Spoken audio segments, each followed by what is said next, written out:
City Hospital was the biggest and best hospital in town. On its clean white walls hung the smiling picture of Dr. John Smith, the hospital's most loved doctor. He had worked there for 15 years, and everyone called him Dr. John. He was tall, with gray hair and a warm smile that made sick people feel better just by looking at him.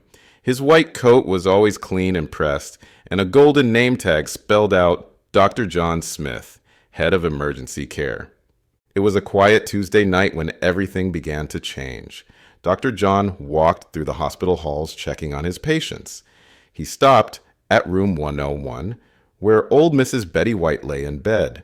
She had come in with a bad cold last week, but was getting better until yesterday. Now she was getting worse again, and no one knew why. Dr. John held her hand and promised she would be fine.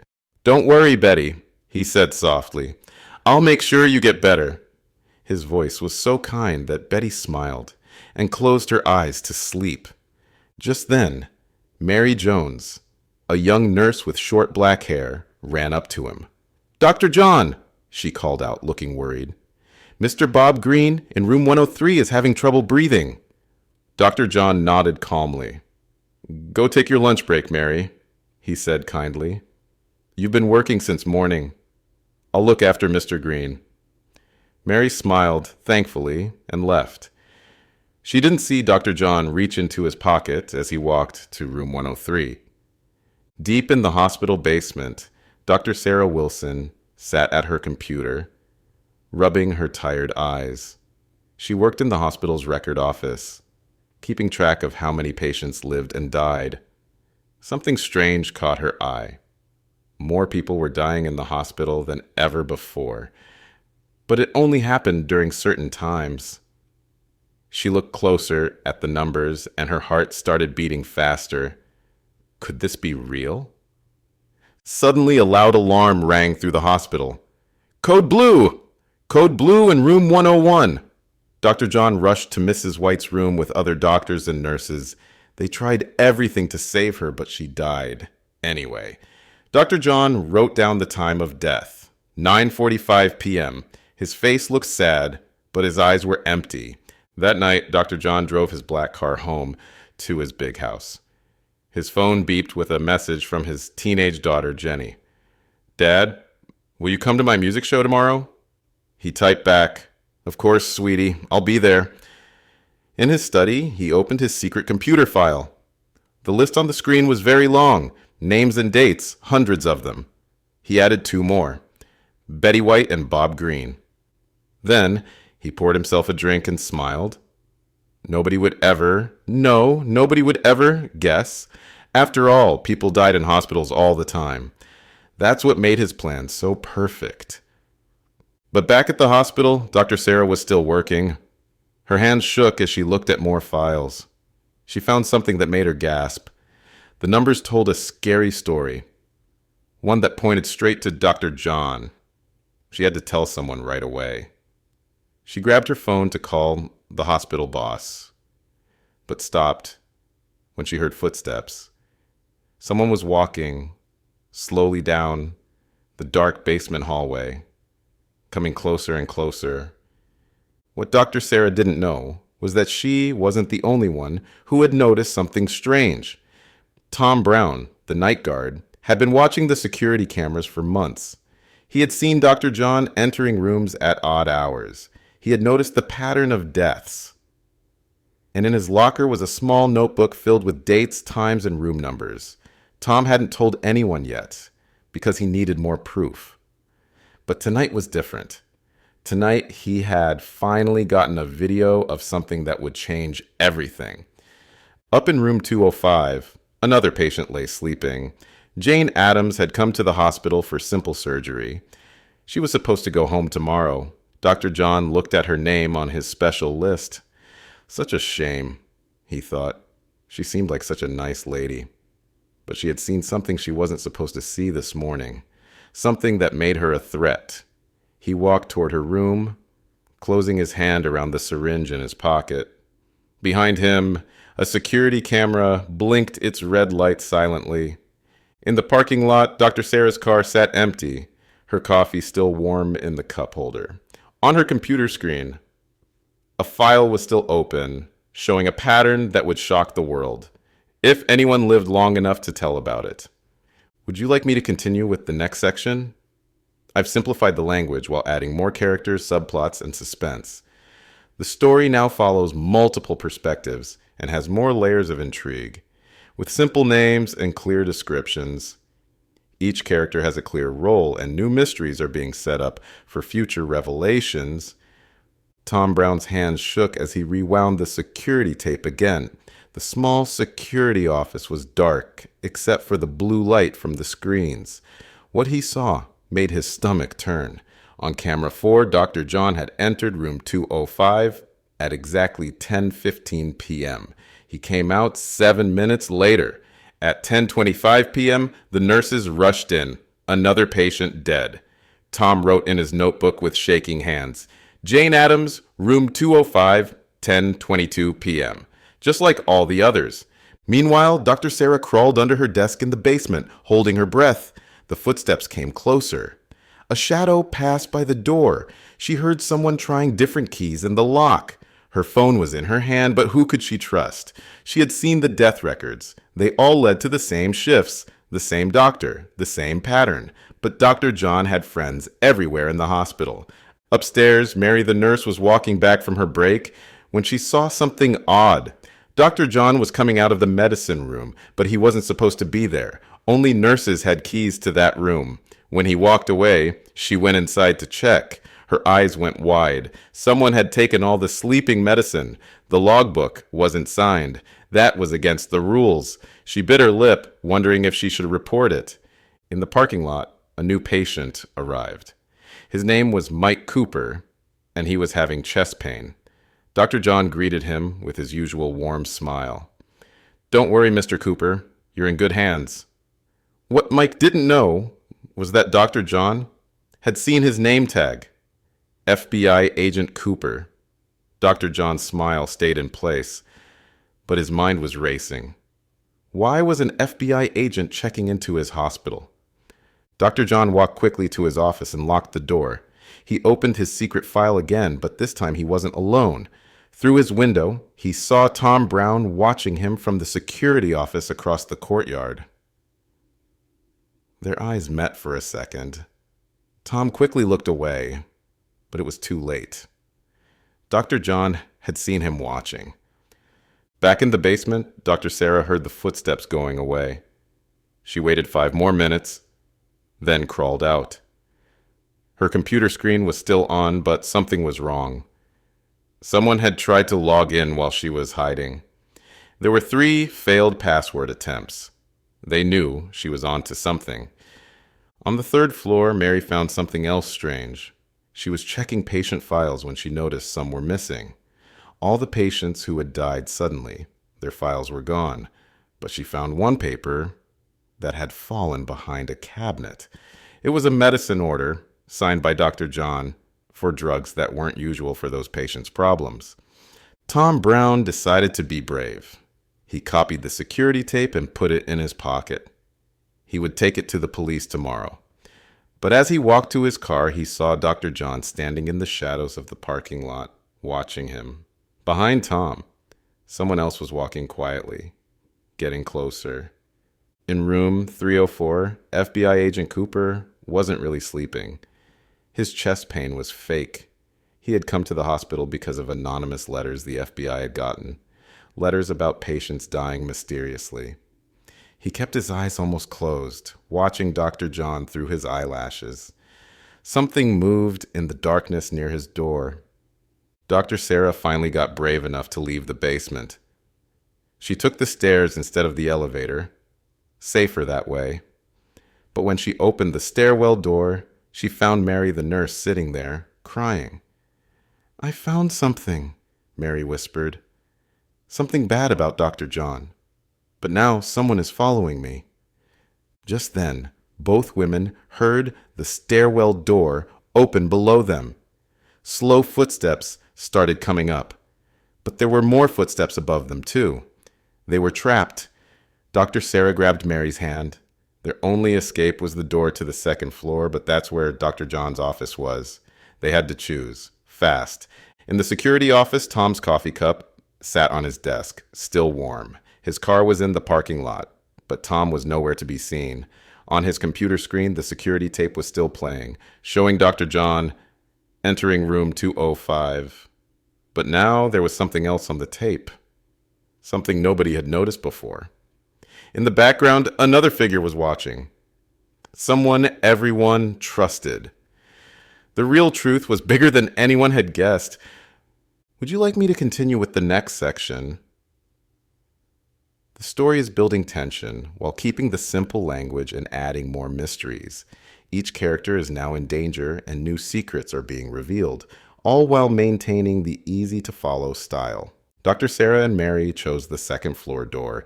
They had no choice. They opened it quietly and peeked out. The hallway was dark except for the light coming from Dr. John's office. Through the window, they could see him talking to someone. Mary gasped. It was Dr. Bill Stone, the hospital director, the one person they had thought could help them. "The FBI is here," Dr. John was saying. "We need to clean things up." Dr. Bill nodded, opening a drawer full of patient files, the same ones Mary had found missing. "These need to disappear tonight," he said. "And we need to find that security tape Tom Brown made." Mary's hands covered her mouth to stop from screaming. Now they knew. Dr. John wasn't working alone. Dr. Bill, their boss, was helping him. But why? As they watched, Dr. Bill took out a phone and made a call. "It's done! Tom Brown won't be a problem anymore." Meanwhile, FBI agent Cooper was doing his own detective work. He wasn't really sleeping. He was looking through hospital papers on his phone. Every death had something in common. The patients had all been rich. They had all changed their wills just before dying. And they had all left money to the hospital's special research fund run by Dr. Bill Stone. In the parking lot, a car alarm went off. Under its flashing lights, someone had broken into Tom's car. The security tape was gone. But what the thief didn't know was that Tom had been smart. The real tape wasn't in his car. He had hidden it somewhere else in the hospital. Back in the hallway, Dr. Sarah pulled Mary into a supply closet just as Dr. John walked out of his office. They heard him talking on his phone. "Check the basement computers. Delete everything Dr. Sarah found. Then meet me in the old wing. We'll take care of our guests there." Mary started crying silently. "What guests?" she whispered. Then she remembered earlier that day she had seen Dr. Bill leading Tom Brown toward the old wing of the hospital. The part that was supposed to be closed for repairs. Nobody ever went there. Suddenly, their phones lit up with a message. It was from Tom. He was alive. The message said, "Storage room B behind the big filing cabinet. Blue USB drive. Get it to police. Hurry." Then another message came. "Not alone here. Others trapped too. Rich patients who figured it out. Not dead. Kept here." Dr. Sarah's hands shook. The old wing. That's where they were keeping people. Rich patients who had discovered the truth weren't really dead. They were prisoners, probably being forced to sign their money over to the hospital before they would really be killed. In his fake hospital bed, Agent Cooper got the same message. He quietly got up, put on his FBI jacket, and took out his hidden gun. But when he opened his door, he found himself face to face with Jack White, the night janitor. Before Cooper could speak, Jack whispered, "I know where they are. I've been leaving them food. Follow me." Dr. Sarah and Mary crawled out of the supply closet. They had to get to storage room B. But as they turned the corner, they saw Dr. Bill at one end of the hall and Dr. John at the other. They were trapped again. Then they felt a tap on their shoulders. It was Alice Green, the old cleaning lady. She pointed to a ceiling tile. "The air ducts," she whispered. "I've been watching them for months. I know the way." In the old wing, Tom Brown was working on his handcuffs. He had woken up in a room with 5 other people. The missing patients everyone thought were dead. They told him the horrible truth. Dr. John and Dr. Bill had been running this scheme for years. They threatened to kill their families if the rich patients didn't sign everything over to the hospital. Then they announced their deaths while keeping them prisoner. But something was different tonight. Dr. John seemed scared. He kept talking about the FBI. The prisoners could hear him and Dr. Bill arguing in the hallway. "We need to finish this tonight," Dr. Bill was saying. "Move them all to the other location, then burn this place down. Make it look like an accident." What they didn't know was that right above them, 3 people were crawling through the air ducts. Below them, an FBI agent and a janitor were sneaking closer. And outside, Tom's real security tape was still hidden, waiting to reveal one final, shocking truth about who was really in charge of everything. Would you like me to continue with the next section? The story is now revealing bigger conspiracies while keeping the simple language. New alliances are forming, and we're discovering that things are even more complicated than they seemed, all while keeping the suspense building. In the narrow air ducts, Dr. Sarah, Mary, and Alice crawled quietly. Through the vent holes, they could see into different rooms of the old wing, empty beds covered in dust, old medical machines. Then they heard voices.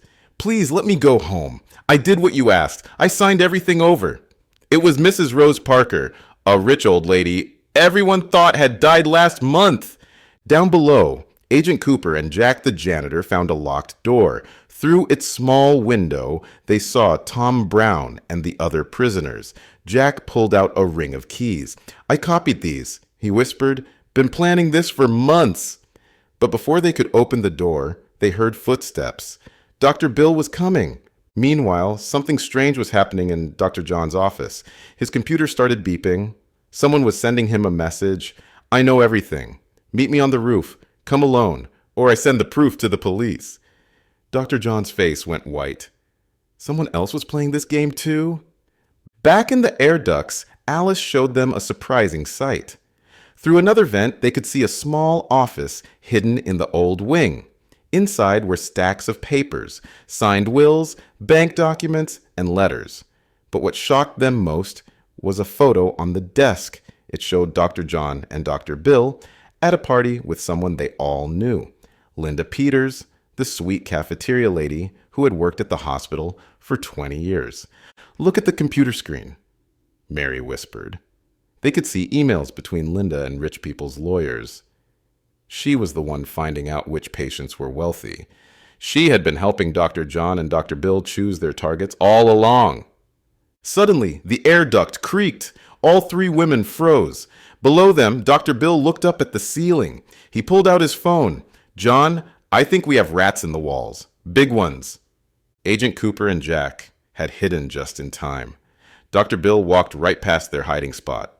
As soon as he was gone, they ran to the locked door. The keys worked. Inside, Tom jumped up. "Quick," he said, "there's something you need to know. There's another doctor involved. Dr. Sarah's best friend, Dr. Lisa, from the children's ward."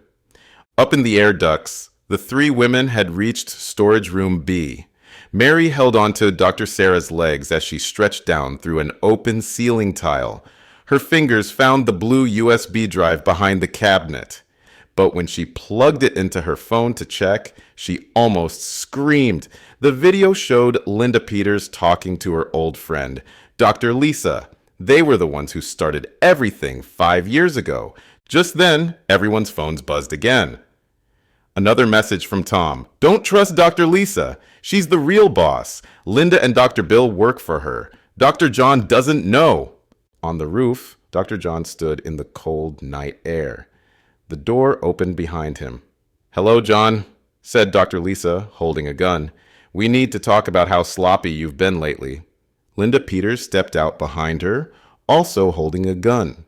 Dr. John finally understood. He had never been in charge at all. Back in the old wing, Agent Cooper and Jack were helping the prisoners escape, but they heard voices coming from both directions. They were running out of time. In the air ducts, the 3 women saw something terrifying through a vent. Men in dark clothes were entering the building. Linda's phone call hadn't been about rats in the walls. She had called her real partners. Dr. Sarah looked at her phone's screen again. The USB drive had more than just video. It had bank records showing millions of dollars moving between accounts, and all of them led back to one place, an overseas company owned by Dr. Lisa's family. This wasn't just about stealing from rich patients. This was about something much bigger. Then they heard a sound that made their blood run cold. Helicopters! Through the windows they could see bright lights searching the hospital grounds. But were they rescue helicopters, or did they belong to Dr. Lisa's mysterious partners? In his hiding spot, Tom Brown smiled. What none of them knew was that he had one more secret. Before being caught, he had mailed a package to his sister. If he didn't call her by midnight, she would open it. Inside was the truth about everyone, including the person who was really giving Dr. Lisa her orders. Someone whose identity would shock them all. The old hospital wing's power suddenly went out. In the darkness, they heard Dr. Lisa's voice over the old speaker system. "Attention, everyone playing hide and seek. The real game is about to begin." Would you like me to continue with the next section? The story is now revealing layers of betrayal and bigger mysteries while keeping the language simple. New dangers are appearing, and we're learning that even the villains we know aren't the real villains. In the dark hallway, Agent Cooper made a quick decision. "Everyone into room 502, he whispered to the escaped prisoners. The room had two doors, one to the hall and one to the fire escape. Jack, the janitor, helped the weak patients move quickly. From somewhere nearby, they heard Dr. Bill shouting orders to the men in dark clothes. Up in the air ducts, Dr. Sarah, Mary, and Alice were stuck. Going back meant running into Dr. Lisa's men. Going forward led to a fan that blocked their way. But Alice smiled in the darkness. "I clean these ducts every month," she whispered. "The fan's screws are loose." She pulled out her cleaning tools and started working on the fan. On the roof, Dr. John was learning the horrible truth. "You were just our front man," Dr. Lisa laughed. "We needed someone the patients would trust. Someone to take the blame if we got caught." Linda, the cafeteria lady, nodded. "And you played your part so well. Too bad you started getting sloppy." But Dr. John had one last trick. While everyone thought he was just a killer, he had been keeping his own secret files. "Check your phone, Lisa," he said. She looked down, and her face went white. He had just sent her pictures, proof that he knew about her biggest secret, her connection to WorldCare, the biggest hospital company in the world. In room 502, Tom Brown told Agent Cooper the last piece of the puzzle. "WorldCare wants to buy City Hospital," he whispered, "but the hospital board won't sell." So WorldCare found Dr. Lisa. They planned to steal from rich patients until the hospital went bankrupt. Then WorldCare could buy it cheap. Suddenly, Mary's phone lit up in the air duct. It was a message from her friend Kevin, the young computer guy who worked nights. "I hacked Dr. Lisa's emails," the message said. "She reports to someone named the director at WorldCare. You'll never guess who it is. It's Mrs. Rose Parker's son." Everyone froze. Mrs. Rose Parker, the sweet old lady they had just seen imprisoned, her son was behind everything. He had used his own mother as part of the plan. That's why she was still alive when the others had been killed, but now she knew too much. The helicopters were getting closer. Through the windows, they saw men in FBI jackets arriving. Agent Cooper smiled. His backup was finally here. But then they heard Dr. Lisa laugh over the speakers again. "Nice try, Cooper. But those aren't your FBI friends. WorldCare has friends in high places, too." In the air duct, Alice finally removed the last screw. The fan came loose. But as they crawled through, they heard something that made them stop. Through a vent, they saw Linda talking on her phone. "Yes, Director Parker, Dr. John is taken care of. But we have another problem. Your mother? She's escaped." Down in room 502, the door burst open. But it wasn't Dr. Lisa or her men. It was Mrs. Rose Parker. "My son James is coming," she said, crying. He'll kill everyone to keep his secret. But I know how to stop him. 20 years ago, he did something terrible to get his position at WorldCare. I kept the proof in a safe deposit box. The key is hidden in this hospital." Suddenly, all the lights came back on. A new voice came over the speakers. A man's voice. "Hello, Mother," said James Parker. "I'm in the building now, and I know you're all listening. So let's play a game. You have 1 hour to give yourselves up. After that, this whole place burns down." But James Parker didn't know 3 things. First, Tom's package to his sister contained videos of James meeting with Dr. Lisa years ago, planning everything. Second, Kevin the computer guy had just found secret building plans showing an underground tunnel out of the hospital. And third, Alice the cleaning lady was smiling again because the safe deposit box key Mrs. Parker talked about, Alice had found it months ago while cleaning, and she was wearing it on a chain around her neck. The real race was about to begin, but who would get to the tunnel first? Who would survive to expose the truth? And what proof was in that safe deposit box that scared the powerful James Parker so much? In the distance, police sirens were finally wailing. Real help was coming, but would it arrive in time? Would you like me to continue with the next section?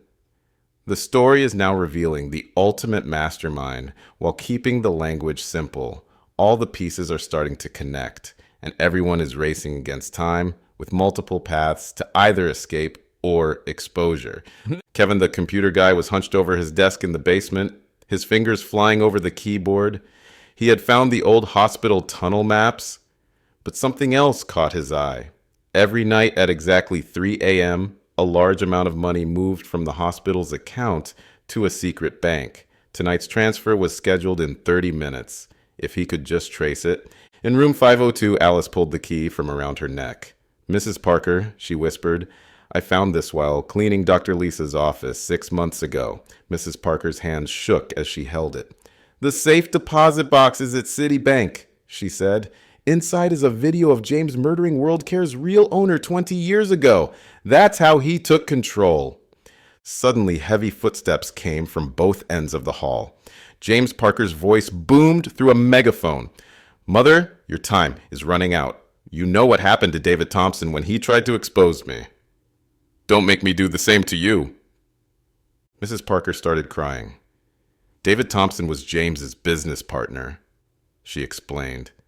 "He disappeared the night he threatened to expose James. Everyone thought he died in a car crash, but..." She stopped as they heard glass breaking nearby. Up in the air ducts, Dr. Sarah, Mary, and Alice had found a way to the basement. Through a vent, they saw Kevin working on his computer. But they also saw something terrifying. Dr. Lisa was sneaking up behind him with a needle. "Kevin, look out!" Mary screamed. Kevin jumped just in time. In the confusion, his elbow hit the keyboard. Suddenly, all the hospital's computers started beeping. The money transfer had started early, but instead of going to the secret bank, it was being sent back to all the patients it had been stolen from. "No!" Dr. Lisa screamed, grabbing for the keyboard. But Kevin had planned for this. The transfer couldn't be stopped now. And something else was happening. Every computer screen in the hospital started playing a video. It was security footage from 20 years ago showing James Parker pushing David Thompson down the hospital stairs. Kevin smiled.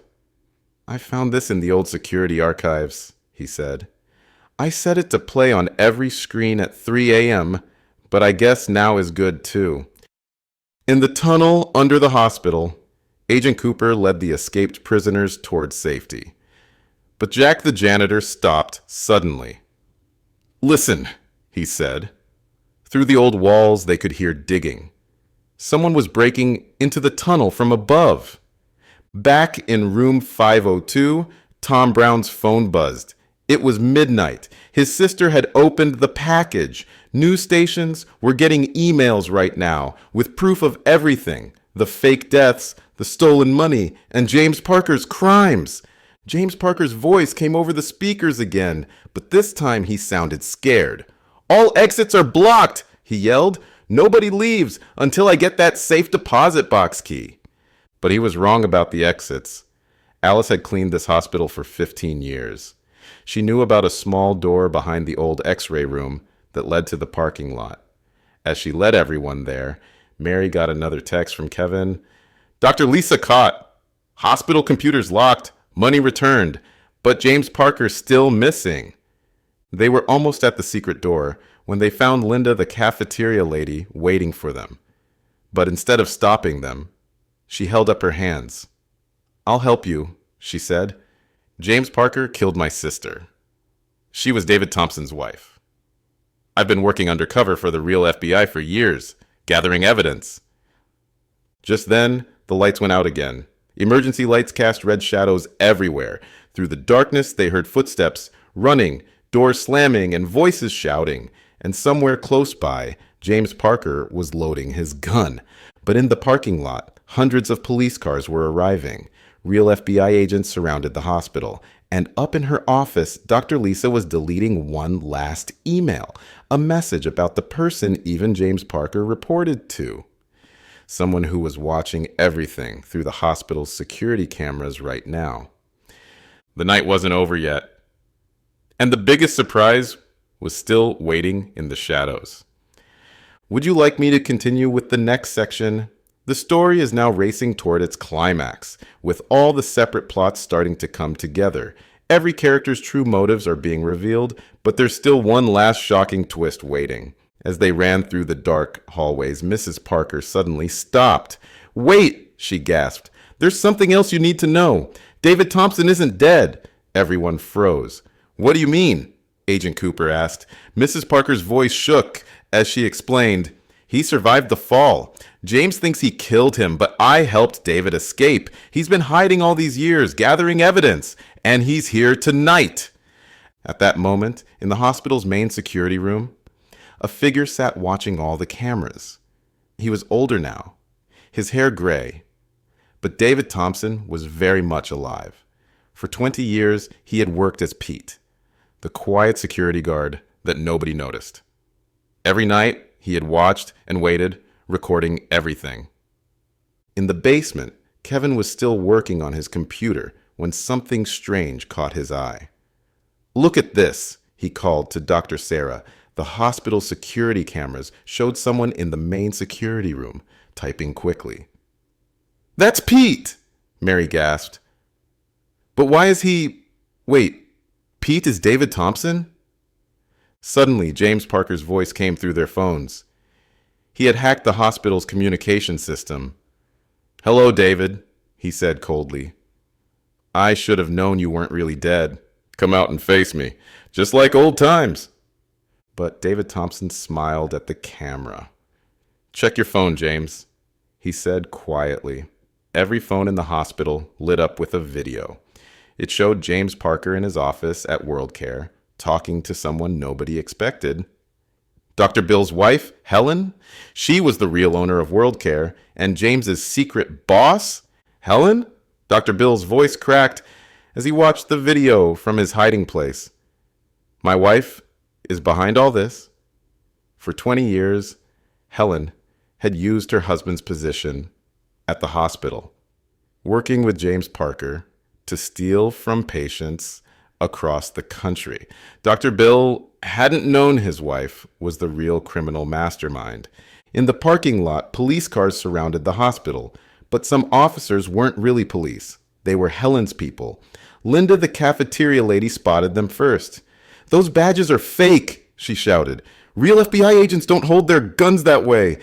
Back inside, Alice led everyone toward the secret exit, but stopped suddenly. Through the small window, they could see Helen herself walking into the hospital's front door. She looked different from her usual friendly self when she visited Dr. Bill at work. Now she walked like someone used to giving orders, used to people being afraid of her. Kevin's computer beeped again. "The money transfer! It's bouncing back!" he shouted. "Someone's trying to steal it again." But from a different account, registered to Pete's security company? Everyone looked at the security camera feed of David Thompson. Had he been playing them all along, too? Through the dark halls, James Parker was getting closer. They could hear him talking on his phone. "Mother, your friend David isn't the hero you think he is. Show them the rest of the video, David. Show them what you really did with the stolen money." In the security room, David Thompson sighed and pressed a button. Every screen in the hospital now showed the full video. Him and Helen planning everything together 20 years ago. But as James Parker walked into the security room with his gun raised, David smiled again. "You really should check the date on that video more carefully, James." The video kept playing, but now it showed something new. Helen and James plotting to blame everything on David after he threatened to expose them. David had recorded them planning his murder. That's why he had pretended to die. To catch them all. But Helen had one last trick. From the hospital entrance, she pressed a button on her phone. Suddenly, all the doors locked automatically. Gas started pouring through the air vents. Sleeping gas. "If I'm going down," her voice came through the speakers, "you're all going down with me." What nobody knew was that right above them, in the old helicopter pad on the roof, Tom Brown's sister wasn't just sitting at home with his package of evidence. She was landing a news helicopter with dozens of cameras broadcasting everything live across the country. And in his hidden security room, David Thompson pressed one final button. Every computer screen in the hospital flashed red with 3 words that changed everything. "Backup power activated." Would you like me to continue with the next section? The story is now revealing its deepest layers of deception, with even the apparent heroes showing hidden motives. The action is building toward its peak, with dangers coming from every direction, and nobody sure who to trust. As they ran through the dark hallways, Mrs. Parker suddenly stopped. "Wait," she gasped. "There's something else you need to know. David Thompson isn't dead." Everyone froze. "What do you mean?" Agent Cooper asked. Mrs. Parker's voice shook as she explained. "He survived the fall. James thinks he killed him, but I helped David escape. He's been hiding all these years, gathering evidence, and he's here tonight." At that moment, in the hospital's main security room, a figure sat watching all the cameras. He was older now, his hair gray. But David Thompson was very much alive. For 20 years, he had worked as Pete, the quiet security guard that nobody noticed. Every night, he had watched and waited, recording everything. In the basement, Kevin was still working on his computer when something strange caught his eye. "Look at this," he called to Dr. Sarah. The hospital's security cameras showed someone in the main security room typing quickly. "That's Pete!" Mary gasped.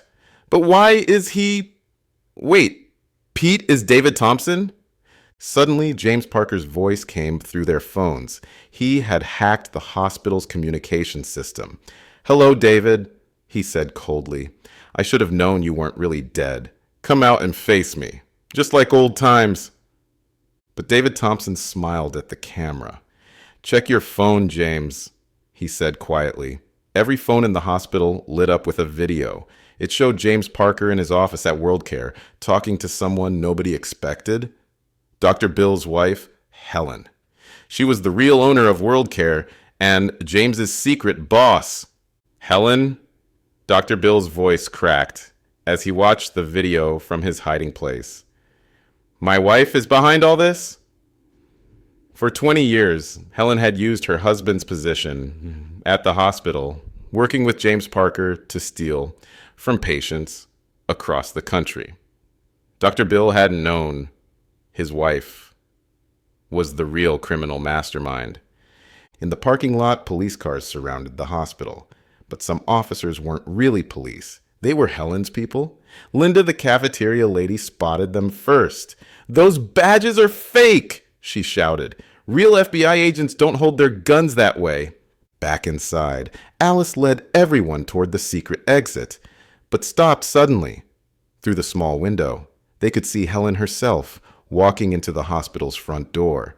She looked different from her usual friendly self when she visited Dr. Bill at work. Now she walked like someone used to giving orders, used to people being afraid of her. Kevin's computer beeped again. "The money transfer, it's bouncing back," he shouted. "Someone's trying to steal it again, but from a different account, registered to Pete's security company." Everyone looked at the security camera feed of David Thompson. Had he been playing them all along, too? Through the dark halls, James Parker was getting closer. They could hear him talking on his phone. "Mother, your friend David isn't the hero you think he is. Show them the rest of the video, David. Show them what you really did with the stolen money." In the security room, David Thompson sighed and pressed a button. Every screen in the hospital now showed the full video. Him and Helen planning everything together 20 years ago. But as James Parker walked into the security room with his gun raised, David smiled again. "You really should check the date on that video more carefully, James." The video kept playing, but now it showed something new. Helen and James plotting to blame everything on David after he threatened to expose them. David had recorded them planning his murder. That's why he had pretended to die, to catch them all. But Helen had one last trick. From the hospital entrance, she pressed a button on her phone. Suddenly, all the doors locked automatically. Gas started pouring through the air vents. Sleeping gas. "If I'm going down," her voice came through the speakers, "you're all going down with me." What nobody knew was that right above them, in the old helicopter pad on the roof, Tom Brown's sister wasn't just sitting at home with his package of evidence. She was landing a news helicopter with dozens of cameras broadcasting everything live across the country. And in his hidden security room, David Thompson pressed one final button. Every computer screen in the hospital flashed red with 3 words that changed everything. "Backup power activated." Would you like me to continue with the next section? The story is now revealing its deepest layers of deception, with even the apparent heroes showing hidden motives. The action is building toward its peak, with dangers coming from every direction, and nobody sure who to trust. When the backup power came on, the sleeping gas vents shut down, but the gas had already filled most of the hallways. People were getting dizzy. "Everyone, cover your faces!" Agent Cooper yelled, pulling out spare medical masks from a supply closet.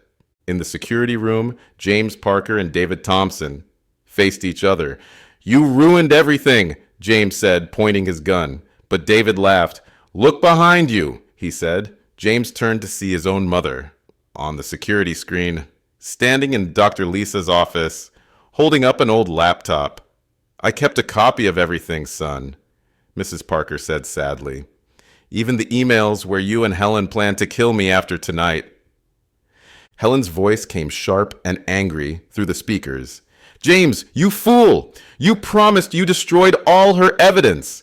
Now everyone could see her running up the stairs, her high heels clicking on each step. She was heading to Dr. Lisa's office to stop Mrs. Parker, but Kevin had been busy in the basement. The sleeping gas wasn't the only thing those vents could carry, he said, typing quickly. Suddenly, the hospital's fire sprinklers turned on, but they weren't spraying water. It was the antidote to the sleeping gas. Kevin had found it in Dr. Lisa's secret files and loaded it into the sprinkler system. Through the wet hallways, Alice led the group toward another secret exit she knew. But they found Dr. Bill, blocking their way. He was crying. "Helen used me for 20 years, he said. "Let me help you stop her." Behind him, Linda, the cafeteria lady, nodded. "He's telling the truth," she said. "I've been watching him. He really didn't know." Up in Dr. Lisa's office, Mrs. Parker faced Helen across the desk. "It's over," Mrs. Parker said. "The whole world is watching now." She pointed to the window. The news helicopter's searchlight lit up the room, its cameras recording everything. But Helen smiled. "Oh, Rose," she said softly, "you still don't understand. Every person watching right now, their hospitals belong to World Care too. This isn't just about City Hospital anymore. It's about every hospital in the country." Downstairs, David Thompson handcuffed James Parker to a radiator. "Stay here and watch," he said. "Watch how your mother finally brings down your whole evil empire." But James was smiling too. "You forgot about Dr. John," he said. "Tell them where he really is right now, David." Everyone checked the security cameras. Dr. John wasn't on any of them. "He's in the records room," Kevin shouted through their phones. "He's deleting everything." But Mary shook her head. "No," she said, suddenly understanding. "He's not deleting. He's uploading. Dr. John was working with the real FBI all along."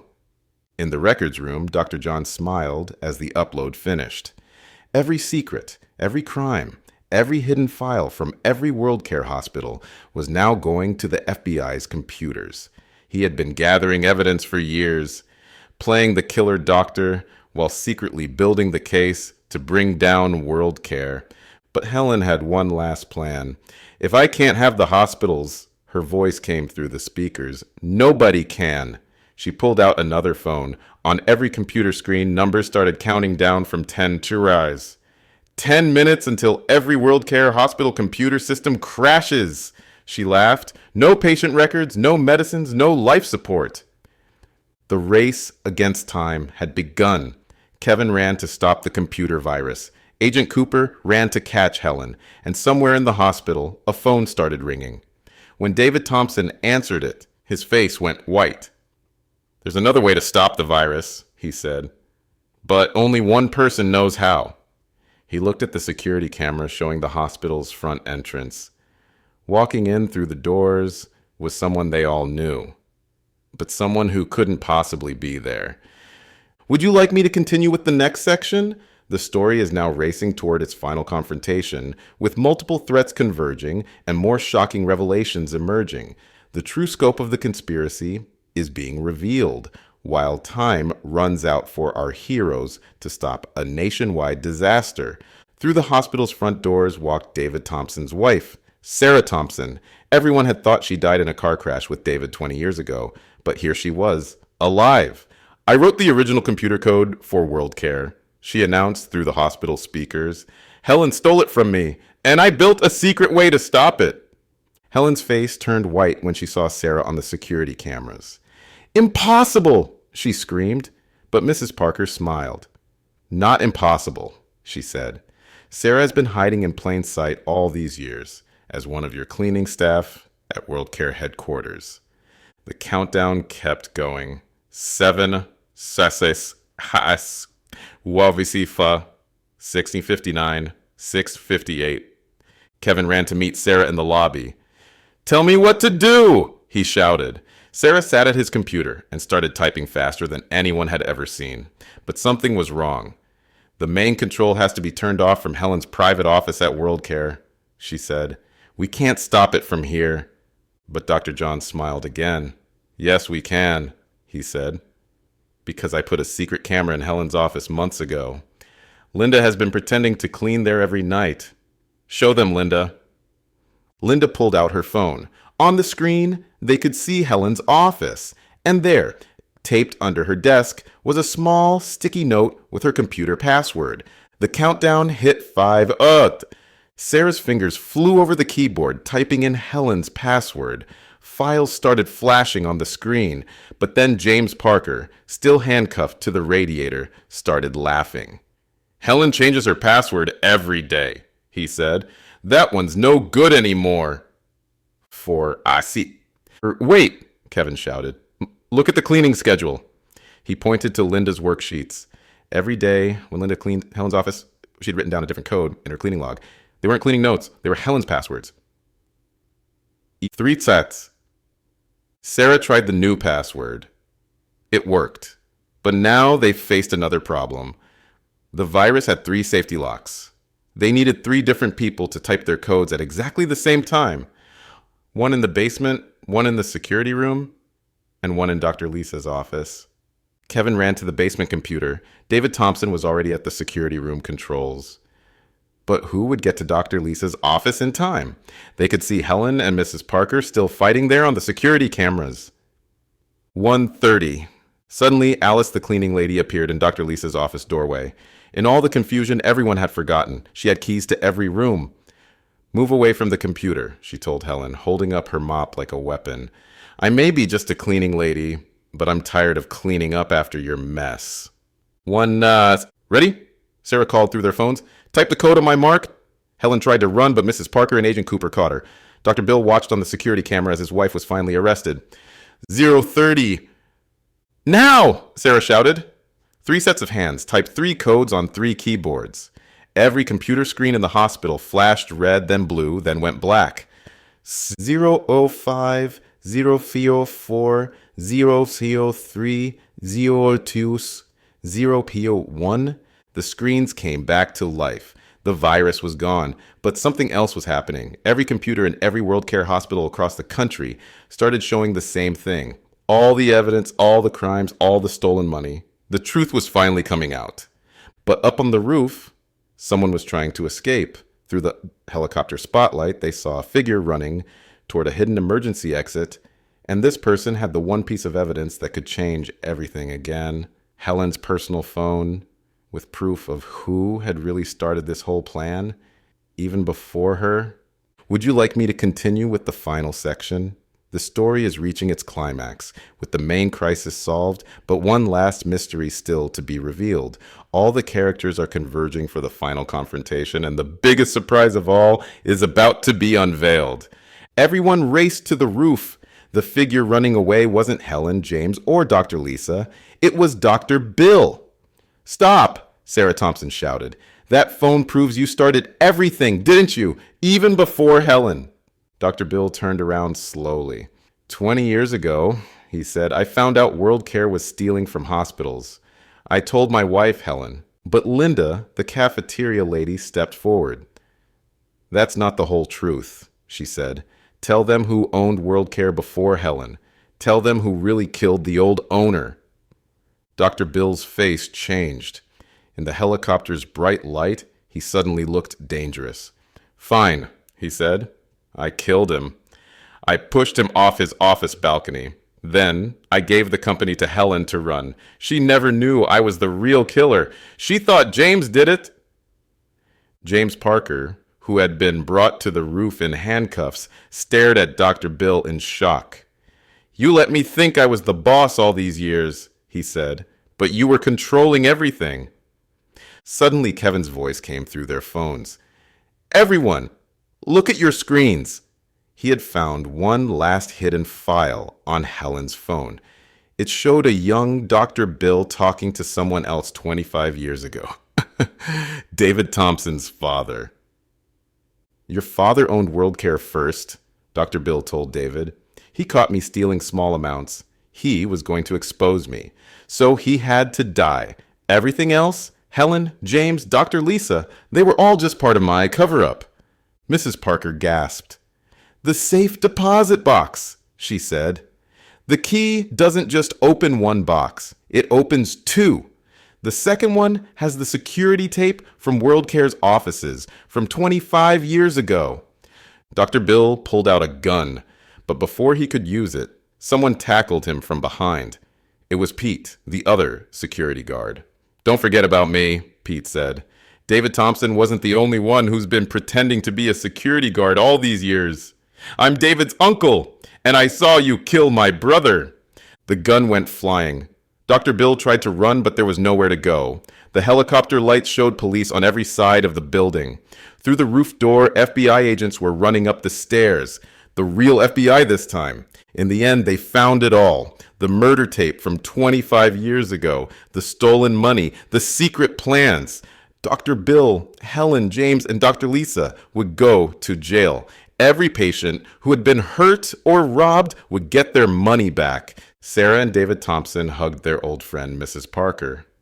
Time to come out of hiding, Sarah said. Both of us. Mrs. Parker smiled through her tears.